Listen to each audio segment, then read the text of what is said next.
I take pride যে সে আমার commandant ছিলেন মিলিটারি একাডেমিতে। আমি যখন ক্যাডেট, আমি 18 নং কোর্সের অফিসার, স্যার আমি যখন পাসিং আউট হই স্যার আমার কমান্ড্যান্ট। সো আমি সেই জন্য বলি যে স্যার অত্যন্ত ভোকাল দেশের স্বার্থে এবং জনগণের স্বার্থে। যে এই যে মিলিটারি ট্রেনিং, আমরা আর্মিতে বলি ক্যাডার, 8 সপ্তাহের একটি ক্যাডার অর্থাৎ মিলিটারি ট্রেনিং আমরা করাই দিতে পারি। তাদের আলাদা কোনো সেট আপেরও দরকার হয় না, তেমন একটা অর্থনৈতিক ইনভলভমেন্টও থাকে না, শুধু সিদ্ধান্তের ব্যাপার। এইটা রাষ্ট্রকে, সরকারকে সার্বভৌমত্ব রক্ষার প্রথম সুরক্ষা হলো ন্যাশন অ্যাট আর্মস। এটা কোথায় আছে? ইউরোপের অনেক দেশে আছে, সুইজারল্যান্ডে আছে, সিঙ্গাপুরে আছে।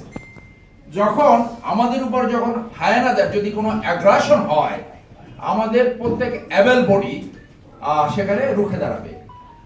বাংলাদেশে মনে করেন এই মিলিটারি প্রশিক্ষণ হল না, কম্পালসারি মিলিটারি প্রশিক্ষণ, এইটা 8 সপ্তাহের ভিতরে করা সম্ভব।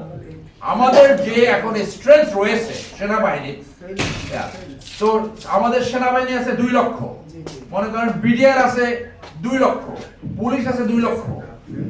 আর এই যে তারা সেই সাহস কখনই দেখাবে না। যদি দেখায়, আমরা যদি প্রশিক্ষিত জনগণ করতে না পারি, ওই করার সাথে সাথে সেটাও করা সম্ভব। তো তাহলে সার্বভৌমত্ব সুরক্ষার জন্য আমাদের প্রথম কাজটা হলো আশু পদক্ষেপ গ্রহণ করবে। আমি সংক্ষিপ্তভাবে বক্তব্য দিয়ে শেষ করছি। আসসালামু আলাইকুম। আমাদের অনুষ্ঠানটা আসলে 10টা সময় থেকে শুরু হওয়ার কথা ছিল, যেহেতু একটু বিলম্ব হয়ে গেছে। তো আমরা এখন চাই বক্তব্য রাখার জন্য অনুরোধ জানাচ্ছি মোস্তাক ভাসানী